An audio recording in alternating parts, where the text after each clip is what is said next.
हाय, hello everyone. आज हम बात करेंगे स्पेशल राउंड की प्रोसेस के बारे में, किस तरीके से स्पेशल राउंड का जो प्रोसेस है वो होगा। ठीक है, तो जैसे कि हमें पता है 25 जुलाई जो है वो रजिस्ट्रेशन डेट था SR राउंड के रजिस्ट्रेशन को लेकर के। ठीक है, तो अब यहाँ पे 30 जुलाई को जो है फ़ी पेमेंट वगैरह का हो लास्ट डेट है। तो इससे पहले आपको क्या करना पड़ेगा, रजिस्ट्रेशन करना पड़ेगा और फिर उसमें जो भी चीज़ें आगे आएंगी वो हम आज डिस्कस करेंगे। तो चलिए चलते हैं, स्टार्ट करते हैं। तो स्पेशल राउंड जो है मैं बता दूं आपको, स्पेशल राउंड में 2 राउंड होंगे। ठीक है, स्पेशल राउंड 1 और SR 2। तो यहाँ पे क्या है कि सबसे पहले आपको क्या करना है कि ऑनलाइन रजिस्ट्रेशन करना है और पेमेंट करनी है। मतलब कि ये कि जैसे कि आपने रेगुलर राउंड में पार्टिसिपेट किया है कि नहीं किया है, यहाँ पे रजिस्ट्रेशन आपको करना पड़ेगा। रेगुलर राउंड से हमें कोई मतलब नहीं है। ठीक है, तो यहाँ पे क्या करना पड़ेगा, ऑनलाइन रजिस्ट्रेशन करना पड़ेगा और आपको फ़ी पेमेंट करना पड़ेगा 3।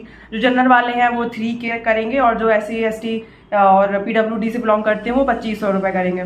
तो इस तरीके से रजिस्ट्रेशन होगा और उसका फ़ी ये है। उसके बाद फिर जो कॉलेज अलॉट होना है वो कॉलेज वाला जो SAF और PAF जो सीट एक्सेप्टेंस फ़ी और पार्शियल एडमिशन फ़ी जो है वो भी आपको सबमिट करनी होगी। तो जनरल वालों के लिए 40,000 जैसे कि मैं बता चुकी हूँ वैसा करना होगा। तो यहाँ पे हम सिर्फ अभी प्रोसेस के बारे में जानते हैं, बाकी सब चीज़ें मैं पहले वीडियो में बता चुकी हूँ।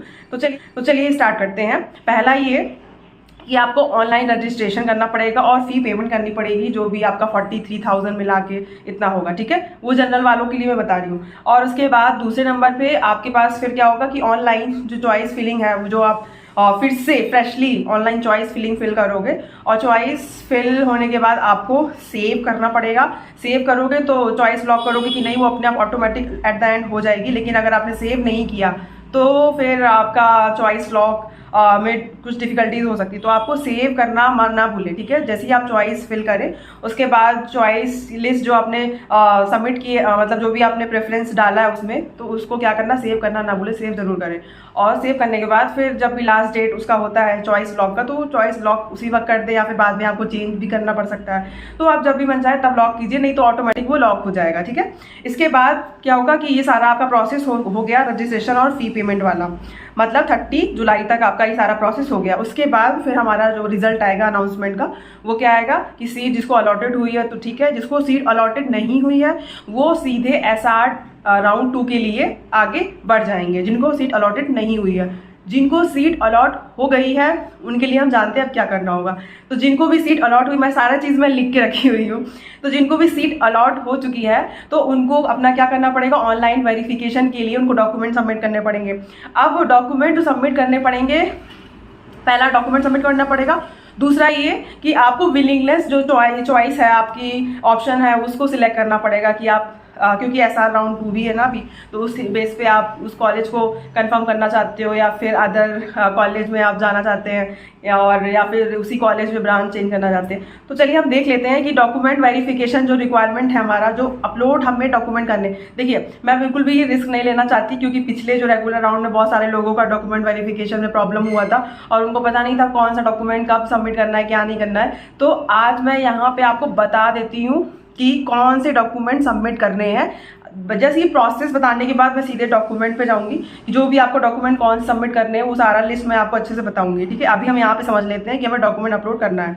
डॉक्यूमेंट अपलोड करने के बाद स्पेसिफाई विलिंगनेस करना है। जो भी हमने फ्लोट, देखो 4 तरीके के विलिंगनेस होते हैं। फ्लोट होता है, स्लाइड होता है, फ्रीज होता है, surrender and participate in next round होता है। ठीक है, तो 1 2 3 4 तरीके के हमारे यहाँ पे विलिंगनेस हो गए। अब इसके बाद विलिंगनेस आपने स्पेसिफाई कर दिया, ये 2 काम हो गए आपके। उसके बाद फिर आपका स्टेटस दिखाएगा कि आपका डॉक्यूमेंट वेरिफिकेशन हो गया है कि नहीं हो गया है। तो फेल और वेरीफाइड का जो भी है आपका दिखाएगा। अब मान लीजिए किसी का वेरिफिकेशन फेल हो गया है तो वो नेक्स्ट SR राउंड 2 के लिए आगे हो जाएगा। ठीक है, और जिसका डॉक्यूमेंट वेरिफिकेशन वेरीफाई हो चुका है, ठीक है, वेरीफाई हो गया है, तो उनको क्या करने की ज़रूरत है, उनको कुछ नहीं करना है। और ऐसा देखो, इस टाइम वेरीफाई होने के बाद इस टाइम पे मान लीजिए किसी स्टूडेंट को अपना डिसीजन चेंज करने को लगता है। ठीक है, कोई स्टूडेंट है जो अपना डिसीजन चेंज करना चाहता है, वो चाहता है कि जो भी उसको SR 1 में जो कॉलेज मिला है वो फ्रीज हो जाए। ठीक है, तो यहाँ पे हम विलिंगनेस को चेंज कर सकते हैं। विलिंगनेस चेंज हम एक लिमिटेड एरिया में ही कर सकते हैं। जैसे कि अगर फ्लोट आपने चूज़ किया है तो फ्लोट से आप स्लाइड कर सकते हो, फ्लोट से आप फ्रीज भी कर सकते हो, और फ्लोट से आप surrender and participate in next round कर सकते हो, ठीक है। तो ये आप फ्लोट से यहाँ पे शिफ्ट हो सकते हैं। और सिर्फ एक ऑप्शन और है, स्लाइड से आप फ्रीज कर सकते हैं, ठीक है। तो आप ये उल्टा चीज़ नहीं कर सकते, मतलब कि आप कोई भी आपने विलिंगनेस भरा है उससे आप फ्लोट नहीं कर सकते। फ्लोट से आप सारे ऑप्शंस को कर सकते हैं, लेकिन सारे ऑप्शन से आप फ्लोट पे नहीं जा सकते, ठीक है। तो ये तरीका है चेंज करने का विलिंगनेस। तो यहाँ पे विलिंगनेस चेंज करने के बारे में, मान लीजिए किसी स्टूडेंट का कुछ भी डिसीजन चेंज हो सकता है, मतलब कि इस टाइम तक उसने पता कर लिया उस कॉलेज के सीनियर से, उसको लगा कि अरे ये कॉलेज तो अच्छा है, ये है वो, जो भी उसको बाद में उसको अंदर आता उसकी बोलती है कि कॉलेज मेरे लिए बेस्ट है, तो वो चेंज कर सकते हैं, उसको फ्रीज कर सकते हैं, स्लाइड भी कर सकते हैं और surrender and participate in next round भी कर सकते हैं। अब आपको ये सारी जो विलिंगनेस है इसको मैं आपको एक्सप्लेन कर देती हूँ। पहला हम देखते हैं कि क्योंकि बहुत सारे लोगों को प्रीवियस वीडियो में बता चुकी हूँ ऑलरेडी, लेकिन फिर भी लोगों को स्टूडेंट्स को ये होता है कि ये क्या विलिंगनेस है, वो पीछे जाके जो पीछे वीडियो अपलोड किया है उसमें जाके नहीं देखना चाहते, आलस है उनको। चलिए मैं यहाँ पे बता देती हूँ मोटा मोटा। मान लीजिए फ्लोट, किसी ने फ्लोट, जो फ्लोट का मतलब विलिंगनेस, जो फ्लोट है उसका मतलब क्या है, विलिंगनेस फ्लोट का मतलब ये है कि आपको जो कॉलेज अलॉट हुआ है वो कॉलेज आपको नहीं पसंद, आपको दूसरा कॉलेज चाहिए, उससे ऊपर वाला कॉलेज चाहिए, तो आपको फ्लोट चूज करना पड़ेगा, ठीक है। अगर आपको जो स्लाइड का मतलब ये होता है कि अगर जो भी आपको कॉलेज अलॉट हुआ है उस कॉलेज में ही आपको अच्छी ब्रांच चाहिए तो आप स्लाइड चूज करें। और surrender and participate in next round का मतलब ये है कि जो भी आपको कॉलेज अलॉट हुआ है वो किसी भी कीमत में आपको कॉलेज नहीं चाहिए, वो सीट आगे जो कॉलेज आने वाले टाइम पे कॉलेज आपको मिल सकता है। और अगर आप रिस्क ले रहे हैं कि अगर कॉलेज मिलेगा तो ठीक है, नहीं मिलेगा तो मैं कैंसिल करता हूँ काउंसलिंग, इसका मतलब ये है, ठीक है। तो आप सरेंडर कर रहे हैं अपने आप को, और अगर नेक्स्ट राउंड में पार्टिसिपेट कर रहे हैं तो इस तरीके से क्या होगा कि अगर नेक्स्ट राउंड में आपको सीट मिलती है तो अच्छी बात है, अगर नहीं मिलती है तो आपका सीट यहाँ पे कैंसिल हो जाता है, आपको कोई भी कॉलेज नहीं मिलने वाला, ठीक है। और उसके बाद फ्रीज का मतलब जो ये है कि जो भी आपको कॉलेज अलॉट हुआ है उसको ही आप फ्रीज करना चाहते हैं, उस पर ही आप रहना चाहते हैं, आप कोई चेंजमेंट नहीं चाहते, आप उसी कॉलेज में जाके एडमिशन लेना चाहते हैं। तो फ्रीज का मतलब ये हुआ। तो हमने ये बातें की। और विड्रॉल, एक और लास्ट 6th वाला विलिंगनेस है विड्रॉल का मतलब ये हुआ कि मुझे कोई कॉलेज नहीं चाहिए, मैं यहाँ से विड्रॉल करना चाहता हूँ और मेरा जो भी रिफंड प्रोसेस है वो आपको रिफंड भी जो भी टाइम लिमिट पे हो जाएगा, उसके लिए मैं अलग वीडियो बनाऊंगी, अभी हम ये जान लेते हैं।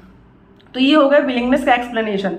अब इसके बाद सब कुछ आपका वेरीफाई हो चुका है, डॉक्यूमेंट्स वगैरह और स्टेटस आपका वेरीफाइड आ चुका है, तो आप विलिंगनेस जो भी आपने पहले भरा होगा उस बेस पे, या फिर अगर आपको विलिंगनेस चेंज करना है तो आप चेंज भी कर सकते हैं, ठीक है। और चेंज एक सर्टेन कंडीशन में ही होगा, मतलब कि फ्लोट नहीं हो सकता चेंज, ठीक है। फ्लोट से बाकी ऑप्शंस चेंज हो सकते हैं।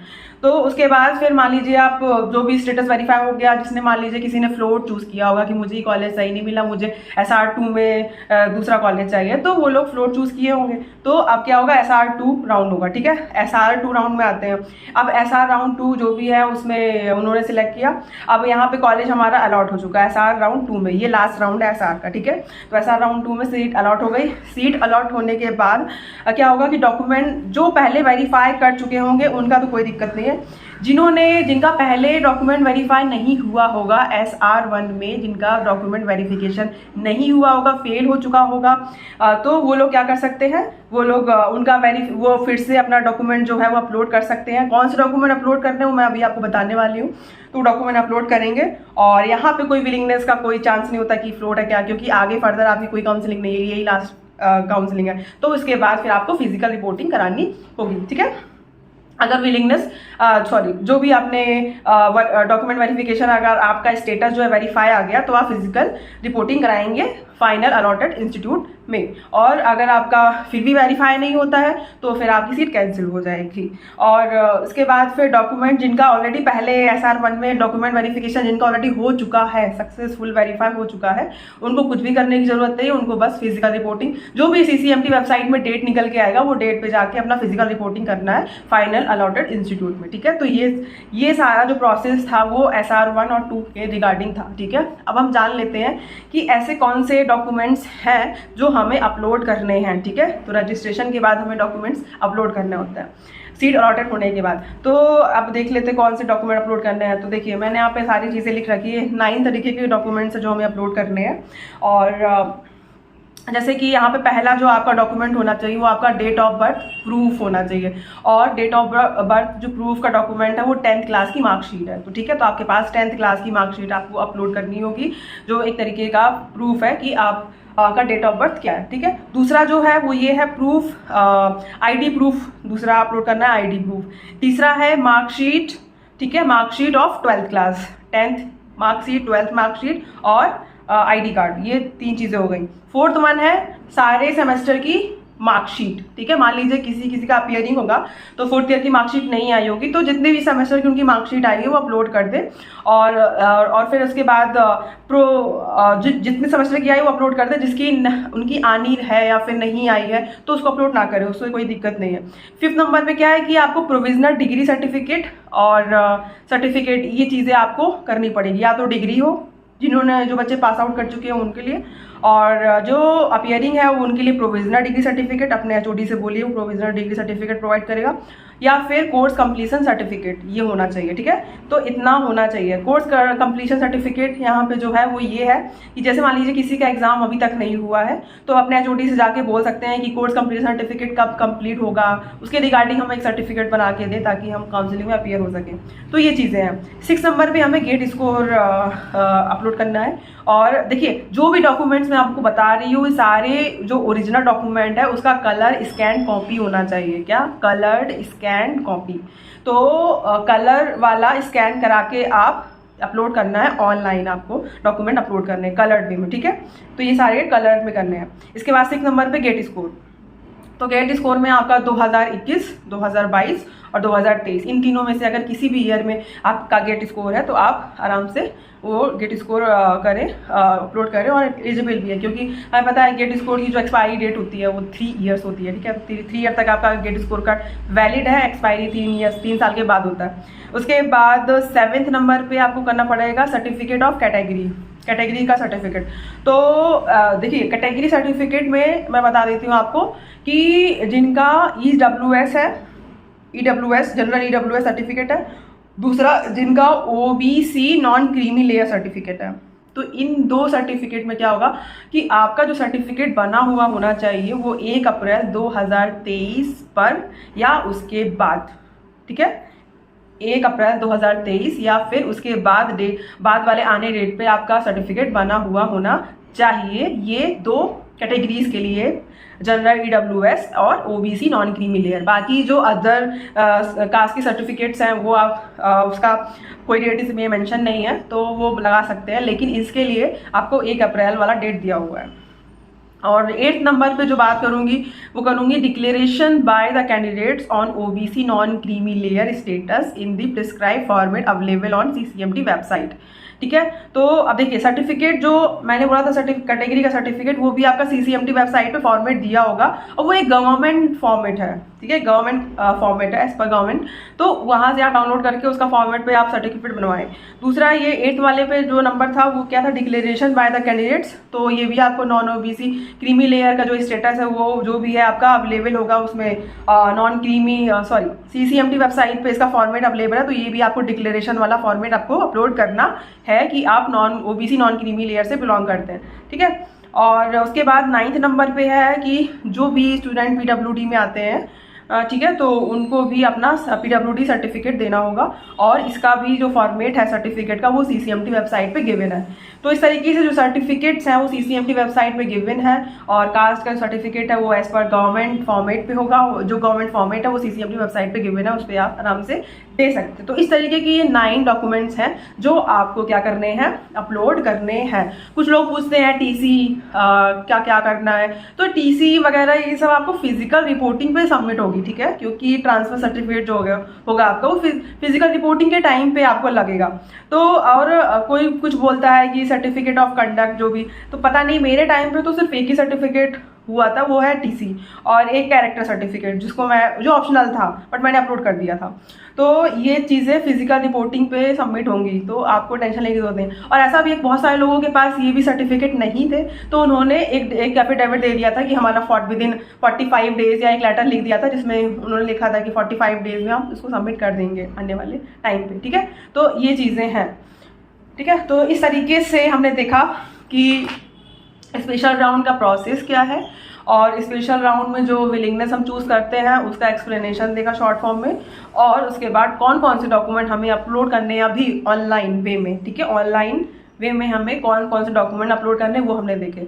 बाकी फिजिकल रिपोर्टिंग में हमें कौन से डॉक्यूमेंट अपलोड करने होंगे वो हम नेक्स्ट वीडियो में देखेंगे, ठीक है। तो आई होप आपको ये वीडियो समझ में आई हो। मेरे लिए बहुत इंपॉर्टेंट है कि समझ में, क्योंकि रेगुलर राउंड में मैं वीडियोस नहीं बना पाई थी और बहुत सारे लोगों को प्रॉब्लम हुई। मुझे लगा कि आप लोग वहाँ के CCMT में सब कुछ गिवन है, ये मैं कहीं अलग से नहीं ला रही। CCMT वेबसाइट में जो एक PDF है ऑफिशियल वाली जिसमें सारा हमें प्रोसेस दिया हुआ है काउंसलिंग का, वहाँ से मैंने सारी चीज़ें पढ़ के फिर मैं आपको बता रही हूँ। तो कुछ लोगों को आलस आता है, वो नहीं पढ़ सकते वो लोग, तो बहुत सारे लोगों को गलती भी हुआ है। इवन क्या था कि मैं भी जब अपने काउंसलिंग के टाइम पे थी तो मुझसे भी बहुत सारी गलती हुई थी। तो आप नए नहीं हैं, ऐसा होता है, सबके साथ होता है, तो कोई बात नहीं। लेकिन अब ऐसा राउंड में हमें कोई भी गलती नहीं करनी है क्योंकि ये हमारा लास्ट मौका है, ठीक है।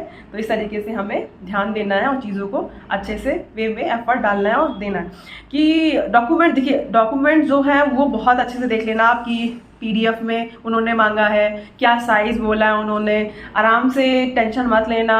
मोबाइल से सीधे मैंने तो क्या किया था कि मोबाइल का जो कैमरा होता है ना उसी से मैंने फ़ोटो क्लिक करके अपलोड किए थे, सारे मेरे वेरीफाई भी हो गए थे, ग्रीन सिग्नल सब में आ गया था।